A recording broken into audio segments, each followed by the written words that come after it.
ওদিকে তাকাবেন না, ওগুলো রোহিঙ্গা আর বাংলাদেশি মুসলমান, ওসব ইলেকশন কমিশন বুঝে নেবে।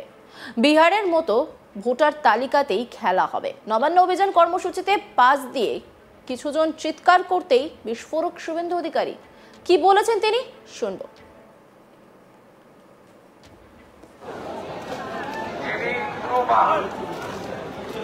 মমতা ব্যানার্জি তার এবং আমাদের দরিনা ক্রসিং এ জমায়েত ছিল এবং আমরা ঠিক 1টা নাগাদ আমরা যখন হাঁটতে শুরু করি আমাদের কাছে খবর এলো রানী রাসমণি রোডে বড় বড় খিদিরপুর থেকে আনোয়ার এবং অবিরাকে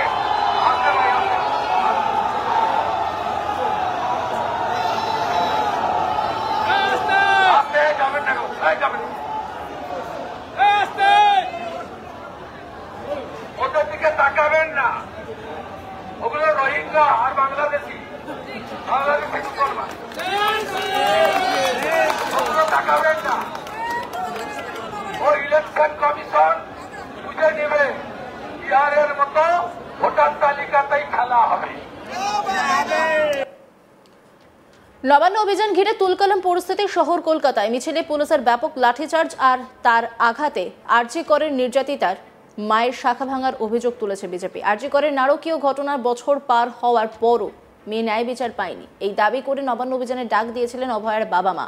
সেই মিছিলে দলীয় পতাকা ছাড়া শুভেন্দু অধিকারীর নেতৃত্বে যোগ দেন বিজেপি বিধায়ক ও নেতারা। মিছিল রুখতে ব্যারিকেডে শহর মুড়ে ফেলেছিল কলকাতা ও হাওড়া পুলিশ। তা সত্ত্বেও আন্দোলনকারীরা ব্যারিকেড ভাঙার চেষ্টা করেন। এর মাঝেই পার্ক স্ট্রিট এলাকায় আন্দোলনকারীদের সঙ্গে ব্যাপক ধস্তাধস্তি হয় পুলিশের।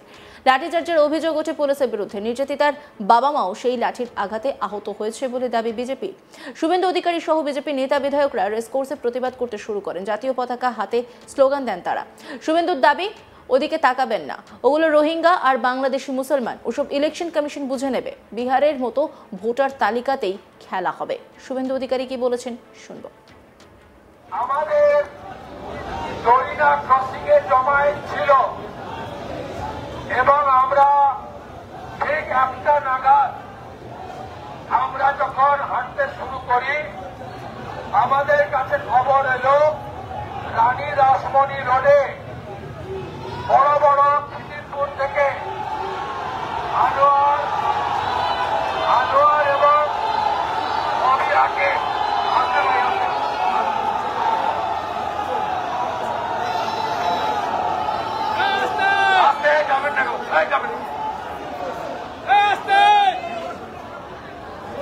ওদের দিকে তাকাবেন না, ওগুলো রোহিঙ্গা আর বাংলাদেশি মুসলমান, ওগুলো তাকাবেন না। ও ইলেকশন কমিশন বুঝে নেবে বিহারের মতো ভোটার তালিকাতেই খেলা হবে। এরপরে তিনি জানান, অভয়ার মাকে মেরেছে, শাখাপালা ভেঙেছে, প্রাইভেট হাসপাতালে ভর্তি। একাধিক এমএলএ একাধিক আন্দোলনকারী মার খেয়েছেন, তারপরেও তারা এখনো আন্দোলনে আছেন। আমি এখান থেকে অভয়ার মাকে দেখতে যাব। এই আন্দোলন এখানে শেষ নয়, এই আন্দোলন চলবে। কি বলেছেন শুভেন্দু অধিকারী, শুনবো। অভয়ার মাকে মেরেছে, শাখাপালা ভেঙেছে, প্রাইভেট হসপিটালে অ্যাডমিটেড, 22 জন হসপিটালে, 100-র বেশি ইনজোর্ড, একটা লাঠির গা আমিও খেয়েছি।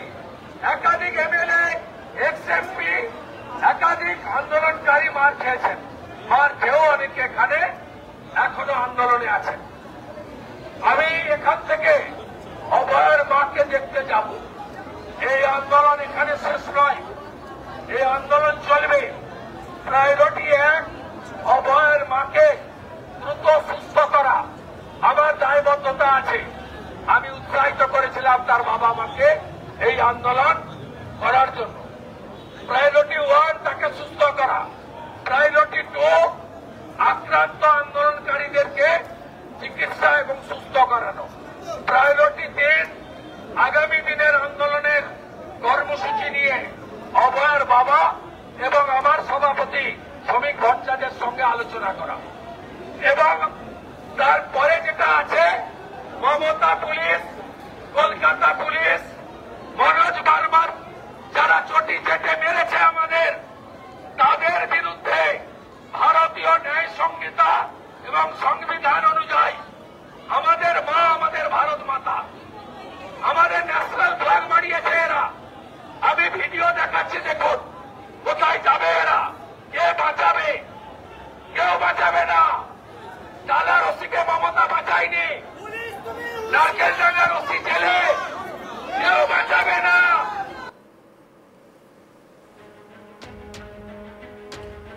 একই সঙ্গে তিনি রাজ্য সরকারকে আক্রমণ করে বলেন, আমরা ধর্ণা প্রত্যাহার করছি কারণ জুনিয়র ডাক্তার ফ্রন্ট অভয়ার বাবা মায়ের ডাকে সাড়া দেয়নি।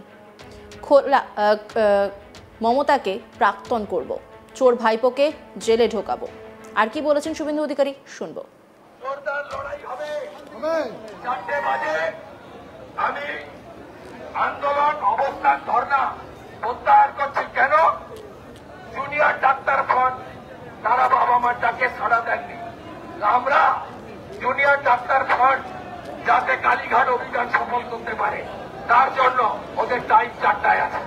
আমরা শুভেচ্ছা জানিয়ে তাদেরকে, আপনারা যান, ব্যারিকেড ভাঙুন, আপনাদের সঙ্গেও আমরা সবাই আছি। আপনারা লড়াই করুন, আর আগামী দিনে জোর লড়াই হবে, জোর লড়াই হবে। পিসি তুই চলে যা, ও পিসি তুই চলে যা, ও পিসি তুই চলে যা। আল্লাহ মমতা প্রাক্তন করবো, তোর ভাইপোকে জেলে ঢুকাবো, আর মনোজ বার্মাকে, ওই মনোজ বার্মাকে যেখানে ঢুকানো সেখানে ঢুকাবো। ওদিকে তাকাবেন না, ওগুলো রোহিঙ্গা আর বাংলাদেশি মুসলমান, ওসব ইলেকশন কমিশন বুঝে নেবে। বিহারের মতো ভোটার তালিকাতেই খেলা হবে। নবান্ন অভিযান কর্মসূচিতে বাস দিয়ে কিছু জন চিৎকার করতেই বিস্ফোরক শুভেন্দু অধিকারী। কি বলেছেন শুনুন।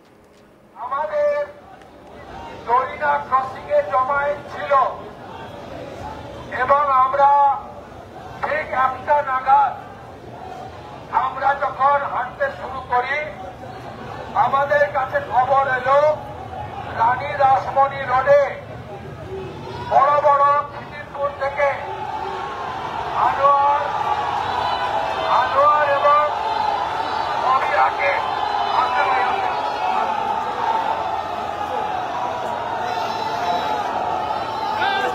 আসতে যাবেন না, যাবেন ওদের দিকে তাকাবেন না, ওগুলো রোহিঙ্গা আর বাংলাদেশি। অন্যান্য খবরের আপডেটের জন্য অবশ্যই নজর রাখুন আজ তাক বাংলার ইউটিউব স্ট্রিমিংয়ে। লাইক, কমেন্ট, শেয়ার এবং সাবস্ক্রাইব করতে ভুলবেন না।